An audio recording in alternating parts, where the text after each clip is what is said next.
We're filming this series of faith-driven entrepreneur groups here at the offices of Founders Fund. And this is one of the great Silicon Valley venture capital funds.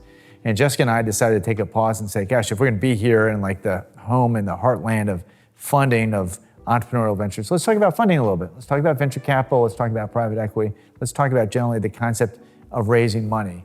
Now, before we do that, let's even examine for a lot of folks that are listening to this, they're thinking, well, of course, I need to raise money. That's how I'm going to go ahead and achieve my manifest destiny and all that God's laid out in front of me to do.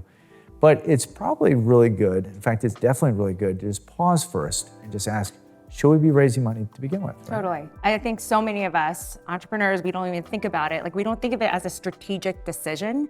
So we're so strategic about the product or the service or the marketing or the team that we're going to build. And then we just think, oh, we just need to throw money and raise money from anywhere who will give me a check to kind of fund the whole thing. Yeah. But to your point, I think that's one of the most important questions is, do you even need to raise money? And if so, how much and when? Or do you need to raise it at all? Exactly. And so early on in my entrepreneurial career, David and I at Bandwidth said, well, we want to grow this company. Of course, we should raise venture capital. And so over the course of 2.5 years, we went around to just about every fund on Sand Hill Road, which is the famous road out here, trying to raise money. And we were unsuccessful. We were 0 for 40. And through that process, we actually came to understand that we didn't need to raise money anyway. Yes, we were going to grow slower, and we're going to have to focus on things like cash flow. But the idea of bringing in a big check was something that we didn't actually need. And I'm so glad that God, through his infinite grace, allowed us to not be successful in raising money. I just wish that we'd done a better job of really seeking his will out before we went ahead and spent those 2.5 years.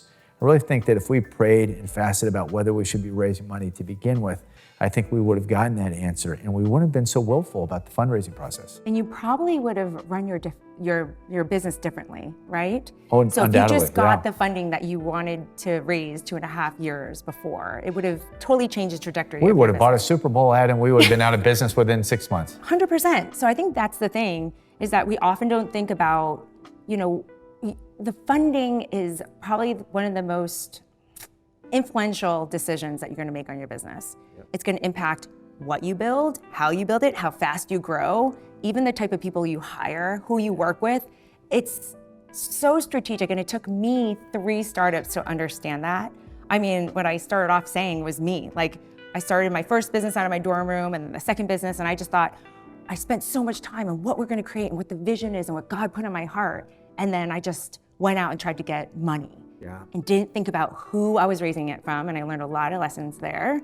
Having some investors that may not have been as values aligned or just vision aligned, and it just totally changed what path we even took. And so with my business now with ianacare, it is one of the most strategic, intentional decisions that we made. Yeah, and you did that really, really well. Okay, so if you're coming along with us, lesson number 1, should you be raising money to begin with? And that process is about being really intentional about getting down on your knees with your spouse first, with your partner, praying, even fasting about whether you should be raising money to begin with. And maybe the answer is yes, maybe the answer is no. But let's go ahead and take down that choose your own adventure down toward the road of going ahead and deciding that you're going to raise money. Right. What should we be thinking about in terms of how to pick the right funding partner or what kind of channel to go with? Well, yeah, so that's today's thing. We think money is money, but the source of that funding is critically important and so different. So you can bootstrap it yourself. That's still money, right, out of your savings. You can raise money from friends and family. You can do pitch contests. You could do crowdsourcing. You could do angel funding.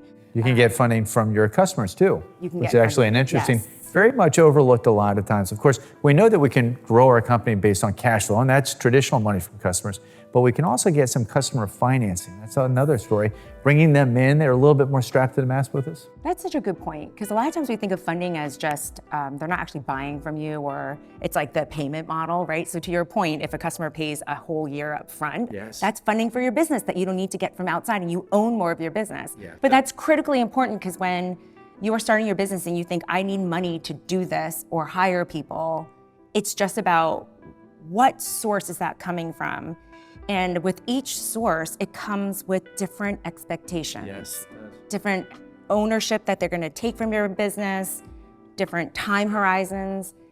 So Henry, talk about the VC time horizon, because I thought, when we talked previously about this, it's so important because we often read headlines about huge funding rounds, and typically in the VC space.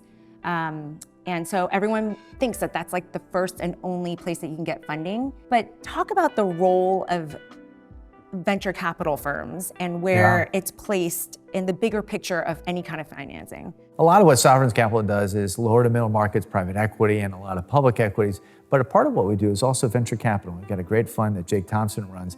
And so I generally like the model a lot, but it's going to sound for a second here like maybe I don't. So venture capital in its place is a beautiful, wonderful thing, providing high-risk capital to high-risk ventures. Maybe it's a cure for cancer, maybe it's sending a rocket up to the moon or to Mars or something like that. There are absolutely high-risk, high-reward bets that need to happen in the marketplace. It creates innovation. The challenge is that the venture capital model, being able to provide that high-risk, high-reward type of model, doesn't work for all businesses, and it doesn't work for all businesses that end up getting venture capital. It seems like it makes a lot of sense, but oftentimes it really takes you down a path that you can never recover from. Let me tell you a little bit about how this all works out.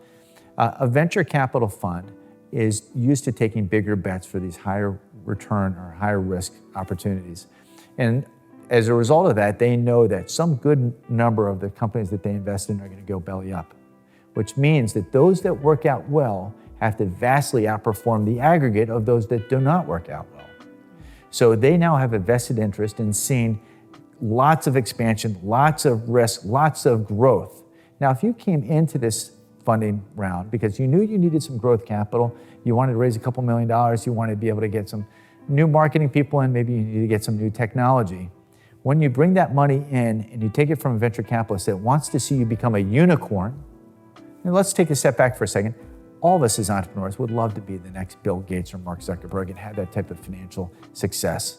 And so we have to be careful of getting what we want, because the path that might take us down there might have us exposed to so much binary risk and so much pressure from a venture capitalist that wants to see that massive payout that it might cause us to be making bets we otherwise wouldn't do that we wouldn't do. And so one of the things we need to think is the right growth rate for my business to grow at, say, 30% year over year, or is it 300% year over year? It might sound like 300% is the better number, but are we going to be able to react as quickly as we need to customers that are giving us feedback on our products that quickly to be able to make the adjustments? Can we possibly bring on enough people under a team that buy into our culture and our mission and our purpose that well? Can we possibly have 3 times as many customers coming onto our platform that believe in our cause and our mission enough to not only buy from us, but stay with us and then refer their friends to us, which might be our best customers? There are lots of different trade-offs that we might miss as an entrepreneur when we get involved in venture capital. There are other ways to get funding as well. Yeah, and I think that is critical, is to understand how each funding source is structured and the incentives they're going after. And then you have to take an honest look at your own business and say, is that a match for the way I want to grow the business? Does my business even have that big enough total addressable market? Because that's what they're looking for. And I think what I've learned is, in my previous companies, I would say, I tried to fit in that mold with certain businesses, right? I tried to say, yes, I can do that. Because, when you look at a projection and it's a hockey stick up to the right, anyone can turn any Excel sheet into that. But the key thing that I realized is, after that pitch and after that check is written, it's a partnership. Like, it is long-term. It is not just that one and done type of meeting, but this is like probably one of the most permanent kind of people that you're gonna have on your cap table that you can't just fire. And on your board. And they're gonna have all sorts of opinions and all sorts of things, and get ready for the fact that they may come into a quarterly board meeting, having not spent a lot of time focusing on your business since the last quarter, and yet you know that you've had 150 customer conversations in the meantime, and you know what you're hearing, and then all of a sudden somebody else is gonna be at your table. They're gonna have skin in the game and a voice, and you need to understand that. Now, the flip side of that is that lots of times you'll bring on board somebody on board who's got great experience in helping companies to grow and understand the pitfalls that you might have. They might have incredible connections to help you to hire the chief technology officer you've always wanted. Or maybe they've got connections in Apple or Microsoft or Facebook or the big customers in whatever industry you're in. So it's not all bad. Right. It's just really important that if you get involved in venture capital, you understand what you're getting into. I think that's exactly it. It's like I'm obsessed with just the whole concept of matching lately. It's just like in anything, matching with your investor and matching with people that you hire, everything. And so in the investor side, if you're honest with yourself and you don't try to be something you're not, right? So God has placed a vision in your heart and to create something, you want to openly share that. If that's a match for that investor to see you as a partner and you see them as a partner, then that's when it's a beautiful thing. Yeah. And to your point, when it's not, it's going to quickly be, a boardroom full of tensions, and it might turn your company into something that it was not intended to be. So spend some time thinking ahead before you raise capital about all the different types of scenarios, or as many of the different scenarios that you can see yourself going through with your funding partner. What happens if you don't win the big deals that you think? What happens if the technology doesn't work as well as you'd like?